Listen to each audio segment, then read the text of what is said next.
قربانی واجب ده. امام بخاری رحمت الله علیه خپل کتاب صحیح بخاری کې یو حدیث راوړی ده. داغه نه امام بخاری رحمت الله علیه دا خبره ثابتوي چې قربانی واجب عمل ده. حضرت جندب رضی الله تعالی عنہ فرمای وای رسول الله صلی الله علیه وسلم د لوی اختر منځ کو بیا پاغه نه بعد خطبه ویلا بیا هغه نه بعد قربانی وکړه او بیا رسول الله صلی الله علیه وسلم دا خبره بیان کړه من ذبح قبل ان يصلي فليذبح اخرى مكانه. وای کوم کس چې په اختر نه مخکې قربانی کړی وي په مانځ نه مخکې قربانی کړی وي فليذبح اخرى مكانه وای به دغه په ځای باندې بل قربانی وکړي. د دې امام بخاری رحمت الله علیه دا خبره ثابتوي چې قربانی دا واجب عمل ده. قربانی واجب ده. علما په دا باندې خپويږي فليذبح د امر صيغه ده، امر د پاره د وجوب راځي. یعنی نبی علیہ الصلوۃ والسلام دلته حکم ورکړی دا چې چا په اختر نه مخکې قربانی کړی دا هغه قربانی بالکل قبول نه ده او بیا هغه ته په کار د چا مخکې قربانی کړی چې هغه ورسته بل قربانی هم وکړي ځکه چې دا ورسته قربانی دا قبول ده اوله قربانی دا قبول نه. نو د دینه رسول الله صلی الله علیه وسلم د قربانی اهمیت فضیلت بیان کړی چې قربانی دا واجب عمل ده. او امام بخاری رحمت الله علیه هم خپل کتابه کې جلد نمبر 1 صفحه نمبر 134 کې دا حدیث راوړی چې قربانی دا واجب عمل ده. او دا سه غیر مقلد یو عالم هغه هم د مونږ تایید کړی په دا مسله کې الله عالم واحد الزمان دا خبره بیانوي اس حدیث سے قربانی کا وجوب نکلتا ہے. وای په دا حدیث نه د قربانی وجوب ثابتېږي. تیسیر الباری جلد 2 صفحه نمبر 70. خو نور غیر مقلدین د غیر مقلدین چې عموم کوم موقف دا کوم د دې مذهب دا هغه دا چې قربانی دا واجب عمل نه ده بلکې سنت ده. محی الدین محمدی زیور دغه صفحه نمبر 1 او دا سه شیخ الکل میاں نذیر حسین دہلوی فتاوا نظریه جلد نمبر 3 صفحه نمبر 255 په دا کې دا خبره بیانوي چې قربانی دا سنت ده. نو د دې نه دا خبره معلومه شوه چې امام بخاری رحمت الله علیه دا د قربانی د وجوب قائل ده او رسول الله صلی الله علیه وسلم په خپل حدیث کې د امر صيغه استعمال کړی دی چې قربانی واجب ده او غیر مقلدین نه د امام بخاری په خبره باندې عمل کوي او نه د رسول الله صلی الله علیه وسلم په خبره باندې عمل کوي بلکې دوی دا وایي چې قربانی دا واجب نه ده بلکې سنت. او دا سه امام بخاری رحمت الله علیه دا یو بل حدیث راوړی ده چې د هغه حدیث مفهوم دا د مسله دا ځین راوځي چې دعای قنوت دا پر رکوع مخکې ده. یعنی اول دعای قنوت ته بیا په هغه نه بعد رکوع کولی. امام بخاری رحمت الله علیه هم دا خبره مانی ځکه خدا حدیث راوړی ده او دا سي رسول الله صلی الله علیه وسلم حدیث موجود ده خو غیر مقلدین دا خبره نه مانی. د امام بخاری رحمت الله علیه مخالفت هم کوي او د رسول الله صلی الله علیه وسلم د حدیث مخالفت هم کوي. حضرت عاصم دا فرمایي سألت انس بن مالک ما انس بن مالک رضی الله تعالی عنہ تاسو کو د دعای قنوت متعلق فقال قد كان القنوت قلت قبل الركوع او بعده. وای ما د انس بن مالک رضی الله تعالی عنہ د دعای قنوت متعلق تاسو کو بیا درته چې کان القنوت وای دعای قنوت د رسول الله صلی الله علیه وسلم په دور کې ویل کېدو بیا تاسو قبل الركوع او بعده بیا انس بن مالک رضی الله تعالی عنہ ورته چې قبل الركوع وانی په رکوع نه مخکې دعای قنوت ویل کېږي.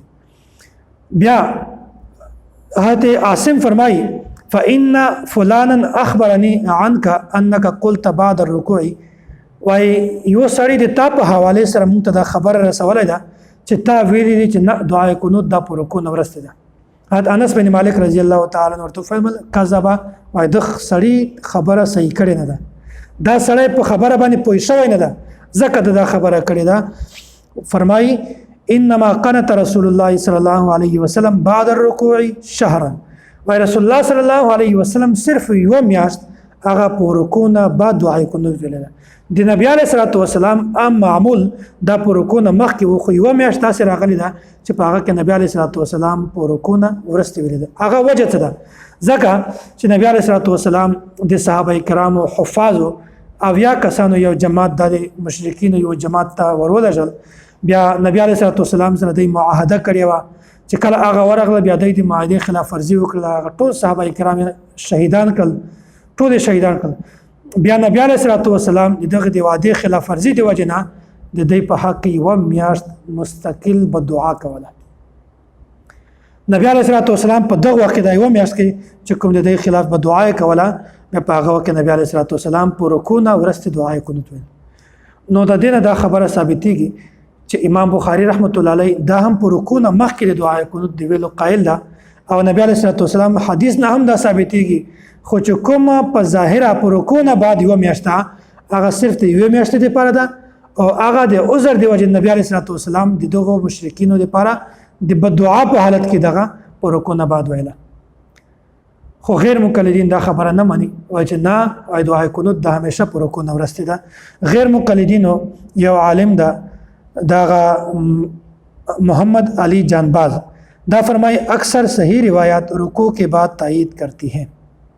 وایي اکثر صحیح روایتونه دا معلومیږي چې دعای قنوت دا په رکوع نه وروسته ده. صلات المصطفی محمد علی جانباز صفحه نمبر 318. او داسې فتاوی علماء حدیث کې جلد نمبر 30 صفحه نمبر 3 صفحه نمبر 206 پدا کے فرمائے رکوع کے بعد قنوت پڑھنا مستحب ہے، بخاری شریف میں رکوع کے بعد ہے. اور بخاری شریف کے پر رکوع نہ بعد اللہ بندہ بخاری شریف کے خویو میں صرف پر رکوع نہ بعد نور خو نبی علیہ الصلوۃ والسلام معمول پر رکوع نہ مخ کې نو ګورې پر رکوع نه بعد چې کوم ځای کې راغلی ده هغه صرف یو میاشت نبی علیه الصلوۃ والسلام د کفارو ته د بدعا چې کوله په هغه وخت کې نبی علیه الصلوۃ والسلام صرف یو میاشت پر رکوع نه وروسته ویلې ده، وګرنه نبی علیه السلام معمول او د وسه پورې د خلکو ټوټل په دا باندې معمول ده چې هغه پر رکوع نه مخکې دعای قنوت وایي، په رکوع نه وروسته نه وایي. نو په دې وخت کې غیر مقلدینو د امام بخاري رحمت الله علیه هم مخالفت کړی ده، او د رسول الله صلی الله علیه وسلم د حدیث هم مخالفت کړی ده. دا خبره بیانوي چې مونږ د امام بخاري د مونږ چې کومه خبره کوو امام بخاري رحمت الله علیه د حدیث مطابق او مخالف نه کوو، حالانکه په دغه وخت کې د امام بخاري هم مخالفت کړی ده او د نبی علیه الصلوۃ والسلام هم مخالفت کړی ده. او بله مسله امام بخاري رحمت الله علیه دا ذکر کړی ده چې توسل دا جایز ده. وسیله موږ د وسیلې قایلو، یوه طبقه داسې ده چې هغه مماتیان دي، اته پتري هم وایي او اشاعت السنه اشاعت التوحید دا ورته وایي. نو د دې د عقیده ده چې توسل دا جایز نه ده. خو یو بل طبقه غیر مقلدین هغه هم د دې په دې مسله کې د دې سره دی هغه هم وايي توسل دا جایز نه ده. حضرت عمر رضی الله تعالی عنہ په دور کې چې کله قحط راغی بیا به د رسول الله صلی الله علیه وسلم وسیله الله تعالی ته پیش کوله. اللهم انا كنا نتوسل اليك بنبينا فتسقينا. یا الله چې کله به د قحط وخت راغی بیا مونږ تا ته د نبی علیه الصلوۃ والسلام وسیله پیش کوله، بیا به تا باران راوراو، بیا مونږ باندې ښه باران ورېده. وانا نتوسل اليك بعم نبينا فاسقنا قال فيسقون. او یا الله اوس خو نبی علیه الصلوۃ والسلام په مونږ کې موجود نه ده، خو مونږ د نبی علیه الصلوۃ والسلام تر حضرت عباس رضی الله تعالی عنہ د هغه وسیله ته درکو مونږ باندې باران وروا. وای راوی فرمای فیسقون، بیا به ښه باران ورېده. دغه حضرت عمر رضی الله تعالی عنہ دا خبره ثابتوي چې وسیله دا جایز ده، لکه څنګه چې د پیغمبر وسیله جایز ده داسې د یو فقيه د یو صحابي د یو نیک سړي وسیله دا هم جایز ده. ګورئ براه راست د یو کس نه د یو شی غوښتنه کول دا شرک ده، خو یو کس نیک سړی د الله تعالی ته به تور وسیله پیش کول دا جایز ده. نو حضرت عمر رضی الله تعالی عنہ الله تعالی ته دا خبره بیانوي چې الله مونږ د عباس رضی الله تعالی عنہ وسیله درته پیش کوو، یا الله مونږ باندې باران راوروه، الله تعالی باران راوروه. او داسې دغه امام بخاري رحمت الله علیه دا هم ثابتوي چې وسیله دا جایز ده. امام بخاري دا د وسیلې قایل او صحابي دا هم د وسیلې قایل، خو غیر مقلدین دا د وسیلې قایل نه دي. لکه څنګه چې مماتیان دا د وسیلې منکر دي، داسې غیر مقلدین هم د وسیلې منکر دي. حکیم الامت حضرت مولانا محمد اشرف علی تانوی رحمت الله علیه دا د حدیث نقل کول نه بعد دا خبره بیانوي، وایي چې د دې خبرې نه توسل جواز ثابتېږي. چې کومه د حضرت عمر رضی الله تعالی عنہ خبره ده دغه نه د توسل د وسیلې جواز ثابتېږي. بعض خلک دا خبره بیانوي چې د ژوندۍ وسیله ده د مړی وسیله ده، وای دا خبره نه ده. په دې کې دا خبره نه، بلکې دا خبره بیانول جایز دي چې څرنګه په کوم ځای کې د انبیاء کرامو وسیله جایز ده، په هغه وخت کې د غیر انبیاء د نیکو خلکو وسیله دا هم جایز ده. نو حضرت مولانا اشرف علی تانوی رحمت الله علیه التکشف صفحه نمبر 675 کې دا خبره لیکلې ده چې دغه نه د ژوندۍ او د مړي خبره دا ثابت نه ثابتېږي، بلکې حضرت عمر رضی الله تعالی دا خبره ثابتوي چې لکه څنګه د ژوندو وسیله د پیغمبرانو وسیله دا جایزه ده، داسې د نیکو خلکو وسیله هغه هم دا جایزه ده. او غیر مقلدین د وسیلې قائل نه دي، بلکہ دا خبر بیانوي کہ وسیلہ کا یہی وہ غیر مشروط طریقہ ہے جو انسان کو شرک میں مبتلا کر دیتا ہے. مولوی محمد احمد میرپور فتاوی صراط مستقیم صفحہ نمبر 75. او بلا طالب الرحمان خپل کتاب د آئی عقیدہ سیکھی صفحہ نمبر 159 کسی فوت شدہ نبی یا ولی کا وسیلہ دینا جائز نہیں کیونکہ یہ عمل صالح نہیں. نو ګورئ غیر مقلدینو حواله جات هم داسته ذکر شول چې دوی د وسیلې قائل نه دي، لکه څرنګه چې مماتیان د وسیلې قائل نه دي داسې دوی هم د وسیلې قائل نه دي بلکې د وسیلې منکر دي. نو په دې مسله کې هم غیر مقلدینو د امام بخاری مخالفت هم کړی ده او د رسول الله صلی الله علیه وسلم مخالفت هم کړی ده، داسې د صحابه کرامو د اقوال مخالفت هم کړی ده، د بزرګانو مخالفت هم کړی ده. په ظاهره دعوه کوي چې مونږ د امام بخاری یو، امام بخاری د مونږ ده، خو په حقیقت کې د مخالفت کوي. بله مسله امام بخاری رحمت الله علیه ذکر کړی ده چې سفر شرعي دا څومره ده. امام بخاری رحمت الله علیه دا خبره ثابتوي، وای شرعي سفر مسافت چې کومه ده د سفر ول دغه 48 میل ده، یعنی نن سبا کچیرته مونږ حساب ورته وکړو دا 78 کیلومتر راځي، 78 کیلومتر. نبی علیہ الصلوۃ والسلام دا به چې کله سفر کوي بیا یو ورځ او یو شپه دا ته به د سفر شرعي وایي، یو ورځ او یو شپه ته به نبی علیہ الصلوۃ والسلام سفر شرعي وایي. او داسې حتی عبد الله بن عمر رضی الله تعالی عنہ او عباس رضی الله تعالی عنہ یقصران و یفطران فی 4 برد وهي 16 فرسخا. وادي به داسې کول چې کله به 4 برد دا هم لکه څنګه چې د مشکل میټر داسې خپل حساب میټر 4 برد به چې کله د سفر وکړو هغه نه بعد به د قصر کوو، دا ته به د سفر شرعي وایو. او 4 برد دا څو راځي؟ د 14 فرسخ راځي، 14 فرسخ راځي او 14 ته په 3 سره ضرب ورکول سره دا څو راځي؟ 48 میل راځي. دا 16 فرسخ چې کومه ده دغه یو فرسخ چې کومه ده هغه 3 میله ده.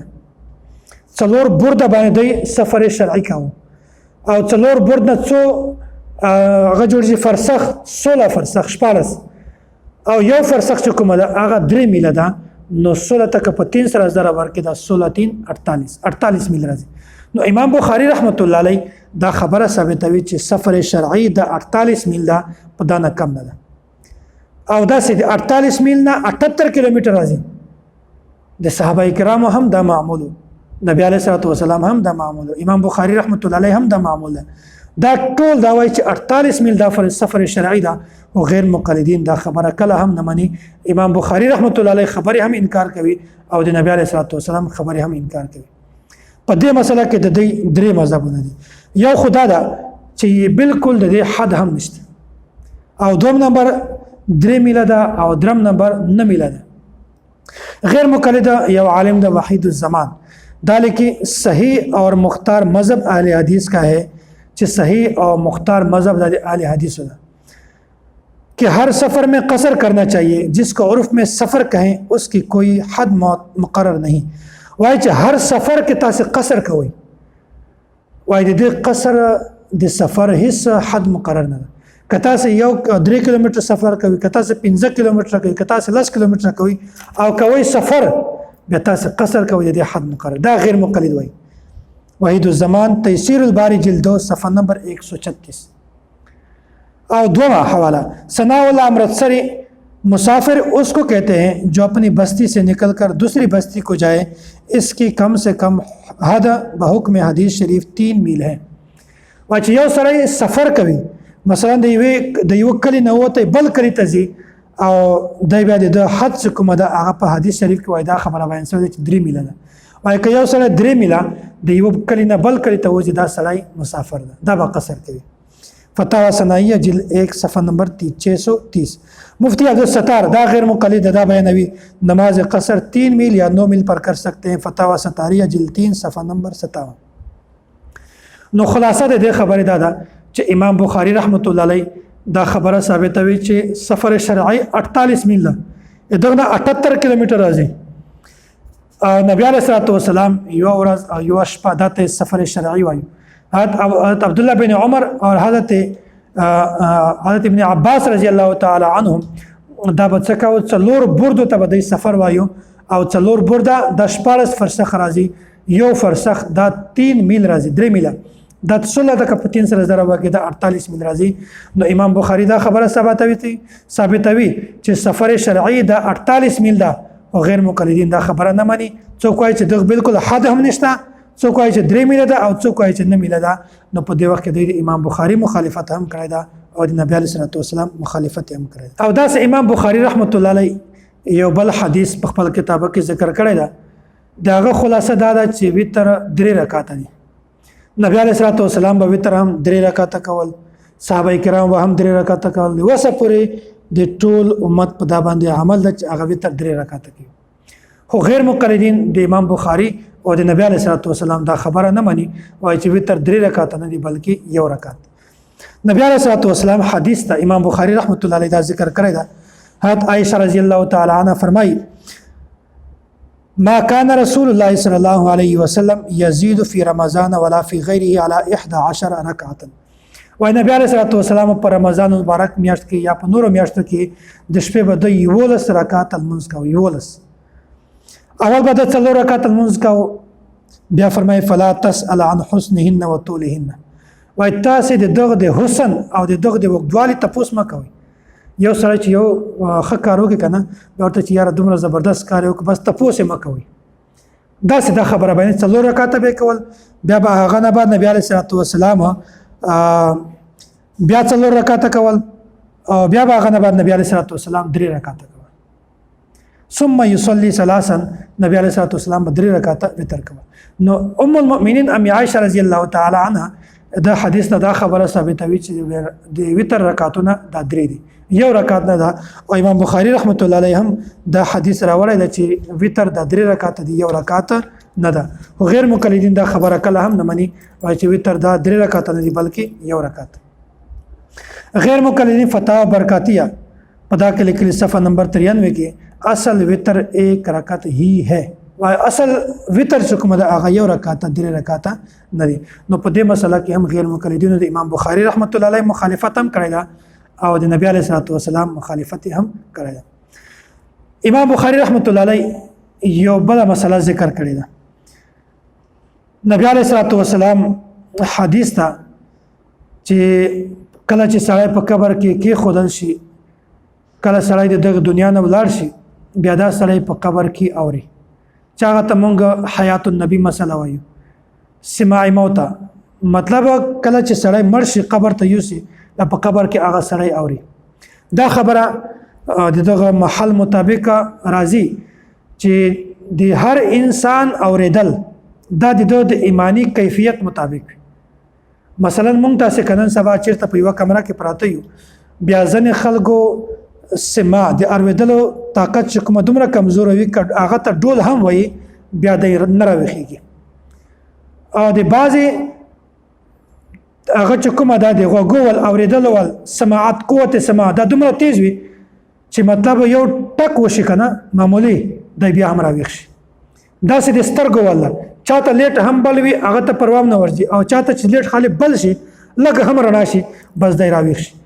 داسې د انسان په قبر کې د اورېدلو باره کې د ایمانی کیفیت ته به کتل کېږي چې د چا ایمانی کیفیت زیات وي دا سړی به اوري، زر به اوري یا به تیز اوري، او که د چا ایمانی کیفیت کمزوری وي هغه سړی به یا سوکه اوري یا به اوري نه. داسې د سماع تعلق د ایمانی کیفیت سره. نو امام بخاری رحمت الله علیه حدیث راوړی ده. حضرت انس رضی الله تعالی عنہ دا روایت ته وایي نبی علیه الصلاه والسلام فرمایلی دي اذا كان قال العبد اذا وزع في قبره وتولي وذهب اصحابه حتى انه لا يسمع قرع نعالهم اتاه ملکان. وایي چې کله سړی په قبر کې کېښودل شي بیا په هغه وخت کې چې د دنه خلک ولاړ شي بیا هغه مړی چې کومه ده هغه د یو خلکو د پښو آواز اوري. اتاه ملکان بیا فرشتې راځي بیا سوال او جواب شروع شي. نو نبی علیه الصلاه والسلام دا خبره ثابتوي چې سماع موتا شته، په قبر کې سړی اوري. امام بخاری رحمت الله علیه هم دغه مذهب قائل ده. هم دا خبره بیانوي چې سماع موتى شته مړی اوري، خو غیر مقلدین دا خبره کله هم نه مني.